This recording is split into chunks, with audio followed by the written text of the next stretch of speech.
মাত্র বাড়িতে এসে পৌঁছেছি, এসেই আমার পুকুর পাড়ে চলে এসেছি। পুকুরে মাছগুলি খুব একটা জাগে না শীতের কারণে, তারপরও বিকাল হলে কিছুটা ঝাঁকে ঝাঁকে ওদেরকে দেখা যায়, সেটাই একটু দেখলাম।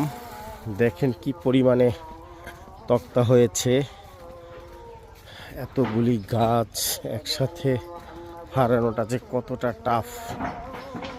টানা দুদিনের পরিশ্রমে শেষ পর্যন্ত কমপ্লিট করতে পেরেছি। যেখানে কাজ করেছি ওরা খুবই আন্তরিক ছিল, যার কারণে খুব দ্রুত সেটা করতে পেরেছি। দেখেন অবস্থা, এই যে গাড়ি আমাদের আনলোড করা হচ্ছে, দেখেন 3 গাড়ি, এই যে পরিমাণ, এই যে পরিমাণ, এত পরিমাণে আচ্ছা টকটা।